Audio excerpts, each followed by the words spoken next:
Okay, so now you can see here we're going to get into volumes. Before we do, I want to just discuss something quickly. It doesn't matter if it was area under a curve or between curves. There was an integral, there was something in here, a function, and then there was a dx, right? So area is, of course, two-dimensional. You need a height and a width. This represented the width, okay, and then the function represented the height, okay? That's what we did. Now we're moving to volumes, okay? Volumes are not two-dimensional. Volumes are three-dimensional, okay? This will still represent a width or one of the dimensions, so we're going to need something of 2. So here, this is still going to be a width, but just keep in mind now I need 2 dimensions here. So it will be an area, not a height. Okay, we'll get into that in a second, but just kind of keep that in the back of your mind. We're going to do the same basic idea, right? We're going to approximate, although we're not going to go through the definition of approximation, but we'll show you what that looks like, and then we'll go to the shortcut. So here, the key to calculating volume is to first find what's called cross-sectional area. So for our purposes, for the most part, there will be some examples which we'll wait till we get to them. But for the most part, it's going to be rotational stuff.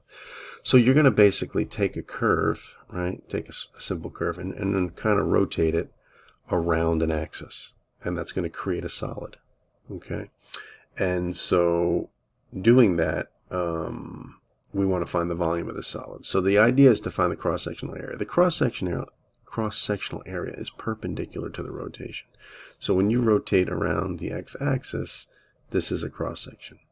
If you rotate around the y-axis, this is a cross-section. Okay. Now these cross-sections are going to be what? Circles, right? Circles. So what we're going to do is we are going to try to find the area of that circle. Okay, that's the key to doing this. So we can skip kind of to the, I mean, again, this is the definition. We're not going to use that. We're going to use this. Notice that here we have an area, right? This is 2 dimensions. This is the 3rd dimension, which gives us a total volume. Okay. So let's find the volume of the solid created by rotating y equal root x about the x-axis from 0 to 1. So, I mean, this is, I can't even really stress, like, I highly, like, you really need to do this. You really need to sketch a picture as best you can. Make a sample disk, because it's all based on that. Find the area of your sample disk, and then set up the integral. Okay, hopefully this part is easy. Usually it's this part that students, you know, is a little bit new for you and takes a little bit of getting used to. It's not terribly difficult. But so what I'm going to do is I'm going to actually, here it is all set up, but I'm going to actually set it up, draw it out, and show you the steps. So again, we're talking about y equal root x from 0 to 1. So what does that look like? Here's 0, here's 1. That's the function y equal root x. Now we're going to rotate this around the x-axis. So you're going to take this line and rotate it so it would come out of the page, back into the page, behind the page, right? Rotate it all around. And it will create this solid here. Okay, this would be kind of like a filled-in solid cup. And we're concerned with cross-sectional area. So there's my picture. I want to sketch a sample disk. So I would go like this, because this is a cross-section.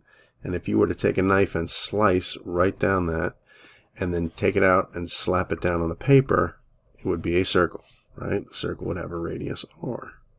What is the radius r? Well, the radius r is right there. That's the radius r, which is the height of the function, right? So in this particular case, r is what? Well, it's root x. Again, what do I need of this sample disk? I need the area of the sample disk. So area is, of course, pi r squared, which in this case is pi root x squared, or pi x. Now notice the slices go from 0 all the way up to 1. And so that's how we set up our integral. Our integral will be the integral from 0 to 1 of the area dx. This is then a very straightforward antiderivative and fundamental theorem. Okay, so again, it's the setup. So this is what it looks like. This is a little bit better version of what a sample disk would look like. And then if I remove this, kind of remove the disk out and then slap it down on the paper, it's basically just a circle. The width of this disk here is the dx. And so because there's going to be a limit as the number of disks go to infinity, you don't have to worry about it. So let's move on to another one. So let's find the volume of the solid. Y equal x cubed, y equal 8, and x equals 0. Again, if I were to sketch it over here quickly and show how it's put together, this cubic function should be very easy. That's that. Y equal 8 is that line there. And x equals 0 is this line here. So again, what are we boxing in? It's this curve, this line, and this line. So what's the only area that's kind of boxed in, right? Because this goes on forever here, that goes on forever there, that goes on forever there, etc. So this is the area that we're talking about, and that's what's going to get rotated around the y-axis. So that's what it's going to look like. Again, this is a sample disk. If I were to slice this disk out and slap it down on the paper, so it's now two-dimensional, I'm looking down on it, right? It'd be like looking down this way on it. It's just a circle with a radius. Well, what's the radius? It's the distance from here to here. Okay. Well, what's this function? This function here is y equal x cubed. So what is the radius? Well, the radius is this, but because, right, notice that the disks start at 0 and go up to 8, right? These are all values of what? Y, so I need this in terms of y. Okay, rotation around the y-axis needs to be in terms of y. So that's why I've solved this for x. X is then the cube root of y. That's why that's there. So y to the 1/3 is the radius, so pi r squared is the area, so that's the area of this disk. Okay. The other example that we did, notice that the slices are in terms of x. X starts at 0 and x goes to 1, so everything is going to be dx. Okay, that has to match up. In this case, everything is in terms of y, and so when you set up the integral, it's going to be dy. Okay. So there's the area. It's 0 to 8. The disks start at 0, end at 8. Again, it's very straightforward. Power rule, you plug and chug, and there you go. Okay. So very similar to the last section. There's going to be one little tweak here that we're going to have to take into account. It's not a big deal, but we're going to do it. So here I have a region enclosed by two curves, and we're going to rotate that around the x-axis. So again, let me pick a little space here. Well, I can just build it up. I mean, this is what it looks like, but here's what you would do. I don't give you any x values, so they must cross, right? Y equal x is a straight line, and then y equal x squared does that, right? And of course, you know that those cross at 1. Okay, so this is the region that we're rotating around the x-axis. Now note that if I were to make a slice, I have somewhat space. Okay, all of the other two examples that we did were the curve down to the axis, and that was rotated around, so they were not hollow or open. There was no space in there. This one has some space, so when you rotate that around, you're going to get some space in the middle. So it's basically like a coffee cup, like a thick coffee cup. There will be space in the middle. That's what this is supposed to represent, the space, right? This is the solid. Okay, so this is the region, and we're rotating it around. Now, this is why it's so important to draw a picture.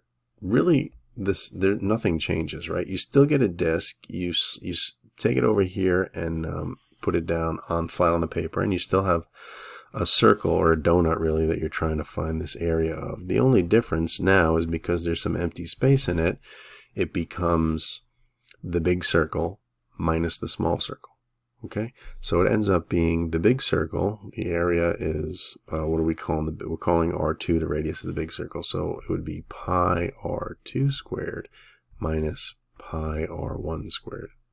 Okay, which of course is equal to pi times r2 squared minus r1 squared. And I almost hesitate to mention this because I almost think that mentioning it makes it happen, but please understand that algebraically this area is not, I don't know why students do this. This is not pi times r2 minus r1 quantity squared, right? That's wrong. These are different, okay? This has middle terms that this doesn't, so let's not even go down that road. There's the area of your disk. Everything else is exactly the same, okay? So R2, the big circle here, the radius is the line, so that's why it's x squared. And then the inner radius is the curve, x squared. X squared squared is x to the fourth, so that's where that comes from. So these are called washers. Actually, they're not disks because they have a hole in them. Okay. Everything else is the same. So it's the outside radius minus the inside radius. Distribute power rules. Very straightforward integration. There's your answer. Okay. Again, looking at how the setup is will dictate, right, about the x-axis. This should be a dx. About the x-axis, should be a dx. About the y-axis, that should be a dy. Okay. So you just want to pay attention to the way these are oriented, and try to draw a decent sketch and figure out the slice, because you really need the area of that slice. And again, the homework's very, very similar, right? About x, about y, x, y. So you get plenty of opportunity here to go back and forth between the two.